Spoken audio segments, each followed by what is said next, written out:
Natatakot ako sa iyo, Bato. Kasi yung mga pronouncement mo na susundan mo si Tatay Digong, yung mga pronouncement mo na magpapaprotekta ka kay Chis Escudero, no? Na hanggat may tiwala ka kay Chis Escudero, talaga, Senator Bato, be wise, no? Maging wais ka.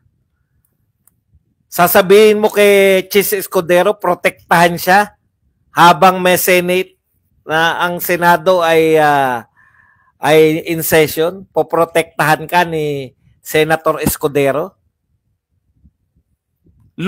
Pinalusob nga yan sa iyo eh. Hindi mo ba natatandaan kung bakit naging Senate President yan? Dahil walang magawa, hindi mapigilan yung hearing na ginawa mo ni then Senate President Subiri. Kaya pinapunta dyan si Escudero sa'yo para mapigilan yung Senate hearing mo. Natatandaan mo? Senate hearing on yung pagka-involved ni BBM. PIDEA leaks? Sa PIDEA leaks? Baka nakakalimutan mo ba to? Yan yung dahilan kung bakit naging Senate President si Quezon Escudero. Ngayon magpapaprotekta ka kay Quezon Escudero. Talaga? Ganun katiwala? Gayahin mo yung mga wais na senador. Senador Gringo Nasan at Senador Ping Lacson. Alam nila eh. Nakaaway nila yung nasaktan nila yung kasalukuyang gobyerno at that time. Alam nila na hindi sila palalagpasin ng kasalukuyang gobyerno, kaya gumawa sila ng paraan. Ang tawag, Senator Bato, palipas. Magpalipas ka muna. Matapang ka na po. Huwag mo nang i-prove na matapang ka. Mas gusto ka naming matapang na nasa labas kaysa matapang na nasa oblo.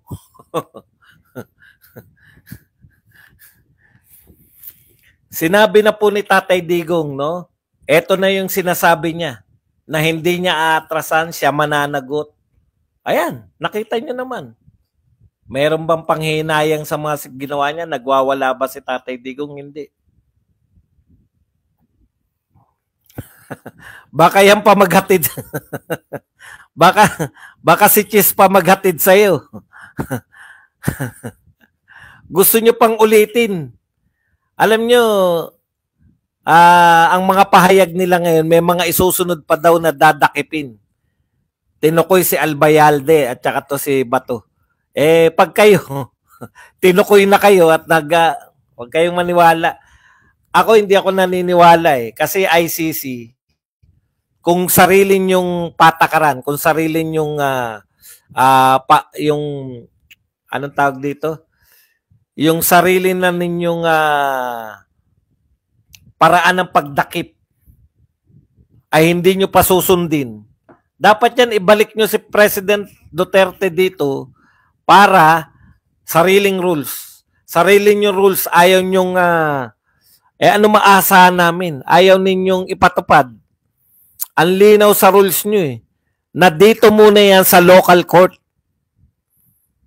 Wala po sa konstitusyon yung mga tagapagbantay di umano ng konstitusyon. Opo, kayong pong mga AFP ang tinutukoy namin.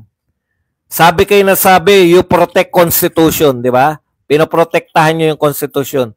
Basahin nyo po kung saan po sa konstitusyon ng Pilipinas may nakalagay na ipalilitis ang isang mamayan, wag na pong presidente ha, na pwedeng litisin ang isang mamamayan ng isang samahan na hindi nire-recognize ng Pilipinas.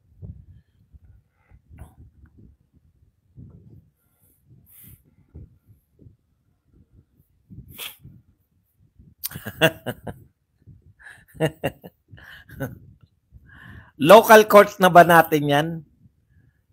Hindi talaga no? Talagang isinuko na natin yung pagiging Pilipino natin.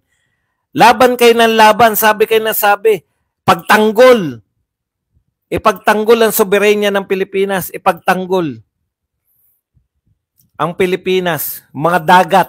Ipagtanggol daw yung dagat. Bakit niyo ipagtatanggol yung dagat?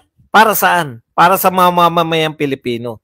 Dahil pag-aari yan. Kung yung mamamayang Pilipino na, yung dinukot at dinala sa ibang bansa, hindi po ako nagsabi na kidnapping yan, ha? Kidnapping yan ayon kay Vice President Sara Duterte. Baka kasuhan nyo na naman si Sara Duterte dahil nasaktan na naman yung damdamin nyo. Nasaktan ba? Bawal masaktan yung damdamin ng mga yan eh. Kasi hodang ipagkanulo nila yung dating presidente. Kasi hodang sabihin, hindi kami nakikipagtulungan sa inyo pero isosurrender namin. Isosurrender namin sa inyo yung Pangulong Duterte. Okay lang sa kanila yun. Bakit? Hindi ko alam kung bakit naging okay yun. Pero wag mo sabihin sa kanila na kinidnap nyo si Tatay Digong. Tsak yan, may panibagong kaso si Sara Duterte. Pustahan tayo. Kakasuhan na naman nila si Sara Duterte. Sa salang pagbibintang na sila'y nangidnap. Maramdamin niya mga yan. Putang napakamaramdamin eh.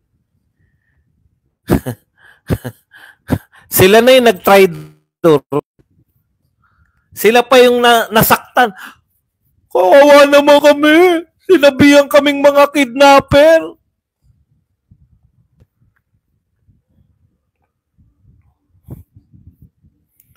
Okay. Alam nyo po, ito po good news ha. Yung sinasabi po natin na mananalo yung 12 natin.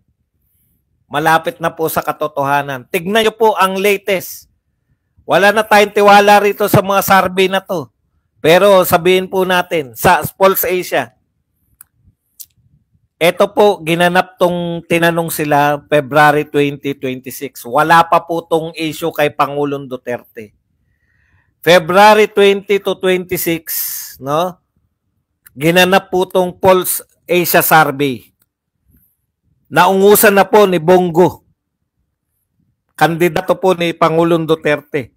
Naungusan na po si Erwin Tulfo. Napakahabang panahon ni Erwin Tulfo dyan na siya yung dyan. Si Bato po, pang-apat na si Bato. At malapit na po ang mga kandidato natin tulad ni Marcoleta, Bundok, Bosita, Rodriguez. Hindi pala si Bosita, hindi pala ate.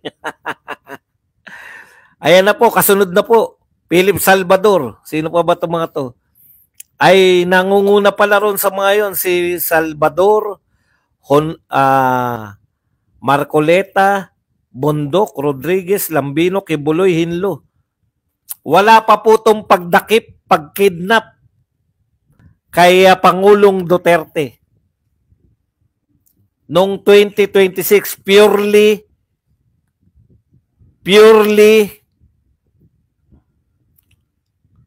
anong panilaw na naman pinagsabi? Sinasabi ko po to sa survey na nila. Lintik kayo. Kontra kayo ng kontra. Sinasabi ko po to, survey na nila, nananalo pa tayo. Hindi ko alam kung ano po ang gusto nyo talagang palabasin sa akin. Ayaw nyo na ba akong magsalita talaga ng mga pabor sa atin? Survey na nila, hindi na nga tayo naniniwala sa survey na nila, nananalo pa tayo. Ano po masama na naman na sinabi ko? Sobra naman kayo sa akin. Pabor na yung sinasabi ko. Partida, hindi pa po yan lumalabas tong kidnapping. Ngayon po, alam na ng mga tao. Hirap na po tong 12. Basura nyo po yan. Yan 12 po na yan po ang magiging kasangkapan nila para si BP Sara naman ang isunod nilang mapakulong. Yang pong 12 na yan na tumatakbo sa ilalim ni Marcos, yan po ang yan po ang magtutuldok para hindi na po makatakbo si BP Sara sa 2028. Matagal ko na pong sinasabi dito, kung hindi nyo po nasusubaybayan, panalo tayo sa tunay na buhay.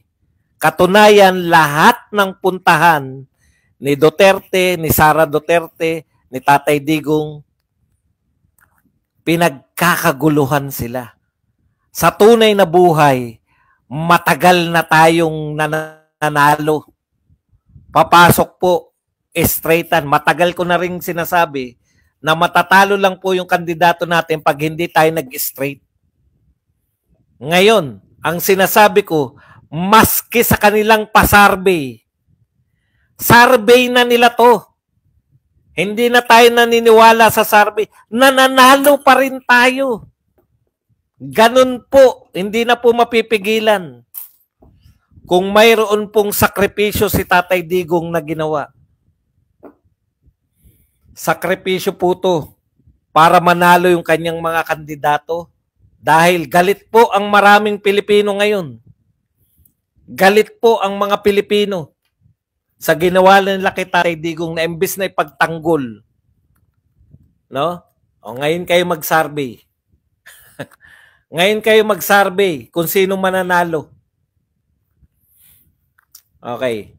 Maski po yung mga kaalyado ni BBM. Marami po sa kaalyado ni BBM. Teka lang muna. Maski yung mga galit kay Duterte, ayaw ng ginawa nila kay Duterte. Dahil alam po ng mga tao na may bilyon-bilyon pong pera na pinag-uusapan. No?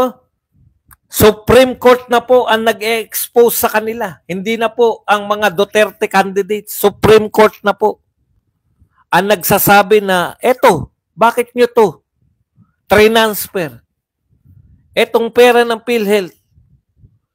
Supreme Court na po yung naglalantad sa kanila na binadgetan na yung tulay, iniutang na sa Korea, binadgetan pa, kinuhanan pa ng pera yung PhilHealth para i-budget pa rin dyan sa tulay na hanggang ngayon hindi nasisimulan. Supreme Court na naglalantad sa mga pinaggagawa nila. Tapos ito pa ang gagawin sa mga kumukontra. Ayaw na nila makabalik yung mga Duterte. Maganda yung sinasabi ni Tatay Digong. Yung sinabi ko, nasagot ko kayo. Gawin nyo lang yung trabaho nyo. Ito na po yun. Hindi niya inaatrasan. Akala naman ninyo, yung ICC, yung si Tatay Digong, sesermonan lang yung ng ICC. Utot nyo. Makikita na madla kung gaano kayo kakorte. Marami po naniniwala kay Tatay Digong dahil maraming naniniwala sa anti-drugs. Okay. Yan po, nabubuko pa lang sila. February, di ba? February, kailan lang yan? Yan yung nagsimula siguro yung mga sunod-sunod na ginagawa nyo sa mga vlogger na pinatatahimik nyo, sa mga vlogger na gusto ninyong i-check yung mga laman ng mga sinasabi namin. Samantalang limpak-limpak na salapi ang hindi nyo maipaliwanag. Focus pa rin kayo sa 125. Mananalo ang kandidato namin. Katunayan, sa pa-survey nyo na, number 1 na mga kandidato namin. Eto na, malapit na sila Marcoleta, sila Kibuloy. Pagkatapos po nitong issue na to, sa patuloy po, binibigyan nyo lang po ng, alam nyo, naaawa ako sa mga kandidato ni BBM. Kasi mga sikat na tao yan eh. Kaya nga sila yung halos nanalo, di ba? Sila yung halos naroon lahat eh. Laglagi na nga tayo eh. Pero dahil sa ginagawa ni BBM, gampanan lang po natin ang trabaho natin. Pag may nanawagan ng prayer rally, legal po ang prayer rally. Sumama po tayo. Pag meron pong panahon po ng eleksyon, kinakailangan po natin ng boto. Iboto po natin yung straight 10 kandidato ang iboboto natin. Nadagdagan pa, nakahabol pa si Dr. Marites. Kaya yan, tuluyan natin yung 12 diretso sa inidoro na yan. Bakit?